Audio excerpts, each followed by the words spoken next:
Hello everyone, I'm Tony Southcott. And I'm Kmet, and welcome to another Human Echoes review. Today we're talking about kind of a different movie. This one is Veronica by Paco Plaza, which you probably know him from making the movie Wreck or Record or just REC with the red dot. You know the one I'm talking about.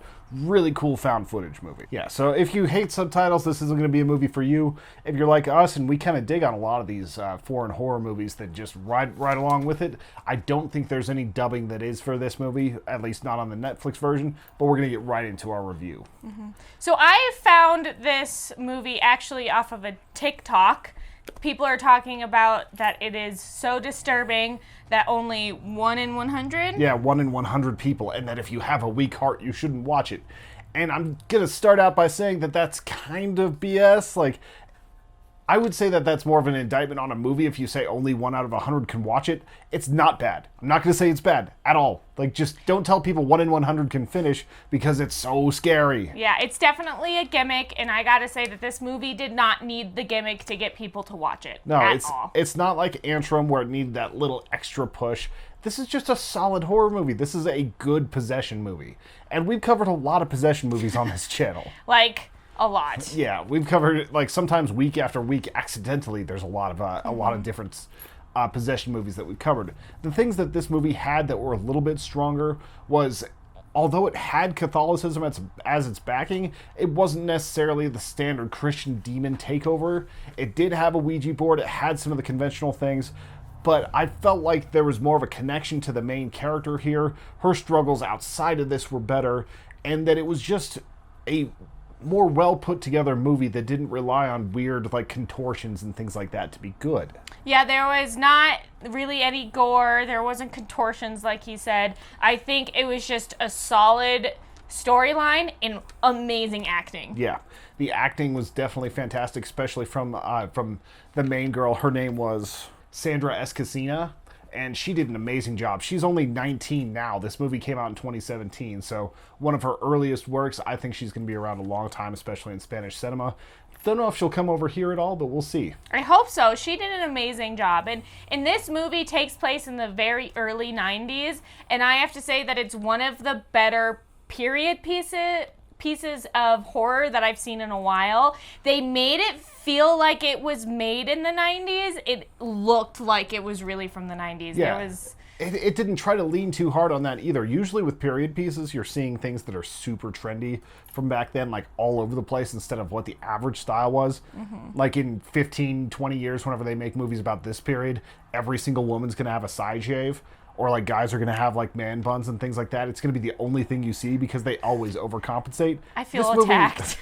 This movie just feels like it's just 1991. So yeah, and they did a really, really good job of that. And so the wardrobe and the atmosphere of it made me feel like it was the time period. Yeah.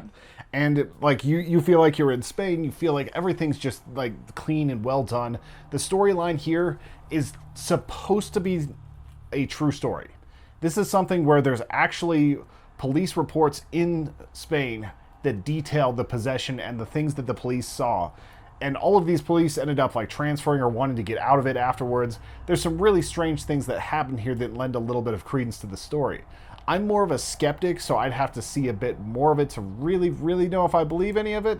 But it's cool that out there in official police reports you have evidence of a possession. Yeah, and I gotta say that this movie spooked me. If it was in the middle of the night and I was with one of my girlfriends instead of strong big man Tony, I probably would have been pretty freaked out by this, but we watched it on the middle of broad the day, daylight on a Thursday. So, but I thought that this movie did it really, really well. I say that we go into our rubric so we can kind of break down what we liked and disliked about this movie. The first category that we're going to be talking about is directing. And for this one, I gave it a solid 2. Like straight up, just for using everything he had, a probably medium-sized budget, I would guess under $10 million. He just made the movie he wanted to. It was clean. Everything looked great. Like there's no CGI that's distracting. There's a good score to it too, like the band T-shirt you see her wearing the whole time. Like That band actually they were an 80s band. They came back, they did the score for this movie. So it was just kind of a cool little thing that they added in. I was thinking, oh, there's going to be significance with this. There wasn't. But it was still a cool, it was still a cool little thing that they did. So, like, as far as direction, you've got a very clean movie, you've got a good score, you've got nothing that's intrusive, and it lets the story tell itself without getting in the way. Yeah, I think that after finding out that that director did Wreck, it totally made sense. You can tell that he is a very well-versed director. He knows kind of what he's going for, and I think he did an incredible job, so I also gave it a 2. Yeah, and one of the hardest things to direct is actually fear, because you can fake being afraid a little bit, but you have to get your actors and actresses into kind of a higher tension state. And he does that really well with Wreck, with this. And I don't know if he does the thing where he doesn't tell them exactly what's going to be happening. I don't know how he can get that out of his actors, or if he just gets great actresses. But it's exceptional to watch, and I really enjoy his work. Especially because the majority of this cast were children. Yeah. Young children. And they emoted, and it was very believable, especially the little boy in this can't be more than 5. Yeah, I would say that he's probably 4, judging by his height and everything. Yeah, and it was great. It really, really good job on his directing. Now, the next category that we're going to be talking about can make or break literally any movie. And it's what we were just covering. It was acting. Acting. And what do you give for that one? I gave it a 2. Those kids were amazing. Granted that it's not in my native tongue, but they seemed genuinely scared, and the main actress was incredible. Yeah. I really liked her. You bought that they were sisters and brothers. Like, you bought that this was a family that was cohesive. And it also, that's another thing that was really well done in the directing, is you feel the frustration of the main character, Veronica, for having to be a mother to all these kids while her mom's out working. And you understand that she has to do it because that's, like, she had to step up. But, like, there's so much pent-up frustration that she's not even able to really get out. And I like whenever you don't have to hit people over the head with that and you just let it go out. And that comes back to Veronica being a good actress, and the mother being, we didn't see her enough to see anything exceptional acting-wise, but she wasn't in the way. The kids did a fantastic job, and it's really hard to pull good child acting in a horror film. There's a lot of movies where they botched that. They did just fine. Some even did great. And I think this is a perfect example of when actors are given a great screenplay. I have to give it to the director also, or the directing, is that the story and the screenplay and everything was really well done. It's cohesive, it's smooth, it didn't feel like it was long or short or anything like that. It's like right at an hour and 40 minutes, which is a good sweet spot. Sometimes you feel a 90-minute movie is just trying to run to the end too fast. This took the time to explore the world a little bit, show us some different things. Also, the one actress we haven't talked about yet, the blind nun, like the nun of death or whatever, she was awesome. Death. Yeah, Sister of Death. And like, they set her up like she's going to be a bad guy and everything, and it's just like she ended up being a really interesting character. She's the harbinger type, where it's just telling you, like, what's going wrong, like, explaining the situation, giving context. And that can be really cheesy if done wrong, but she was really fun, and I liked it. Yeah, and, like, the makeup wasn't overdone. They didn't play into the fact that she was blind too much. They played that very, very subtly, and it worked out well. And it's just more context. So I ended up giving this a 2 as well. So the next category that we're going to be talking about is basically, when we're talking about horror movies, it's the creep factor. But overall movie, it's the atmosphere. How did it make you feel? Did you get immersed? We've kind of already talked about this, but what did you do? I felt like it might have been the time that we watched it. I gave this a 1.5. The atmosphere is very good, but it didn't scare me. It didn't creep me out. I liked the way that the demon, possession, monster, whatever you want to call it, was done, but I didn't feel I never felt my heart race at all. I didn't feel that sort of urgency. That's not saying that it's not there for most people. I've just seen way too many movies. Tony's dead inside. Yes, so. At least on that. I gave this actually... the guy that cries at almost every Disney movie. Is that so? Yeah. Oh, Kim makes fun of me all the time. That's cute, though. Screw you, Moana. I actually gave it a 2 because I thought that if I were watching this with one of my girlfriends at nighttime, this actually would have creeped me out a lot. I could picture myself having dreams about that bad guy. Or, and the dream sequences in the movie was really well. The cinematography was beautiful. They had a couple of really disorienting shots that both Tony and I were like, whoa. And it worked out in the set that it took place in, had a lot of cool window and mirror moments. I really liked the atmosphere of this movie. And again, took place in the 90s. It felt like it was in the 90s. I liked it a lot. Yeah.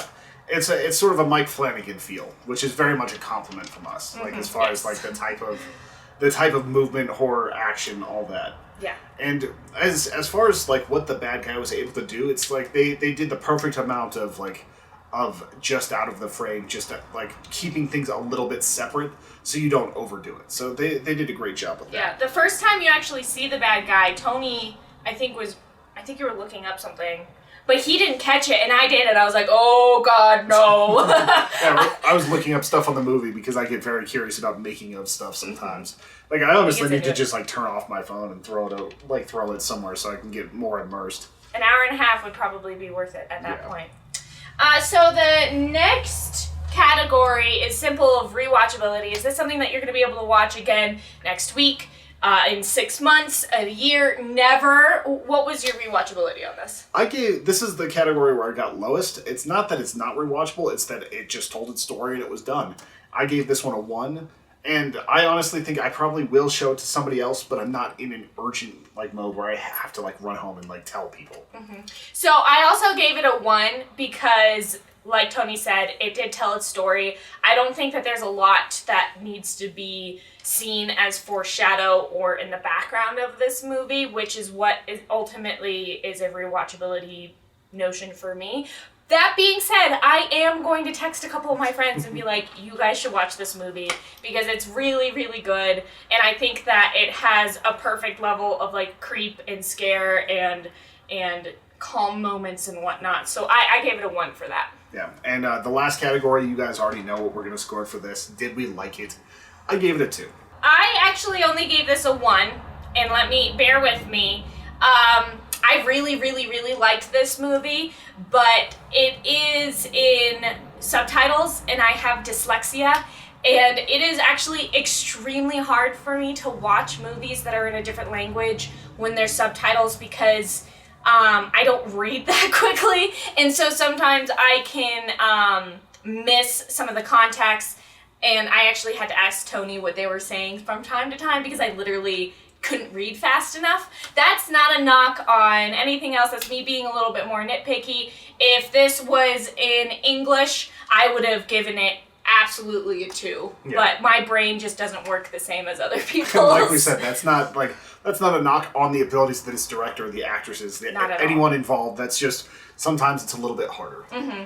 I liked this movie. I think it's a sleeper. I haven't heard a lot.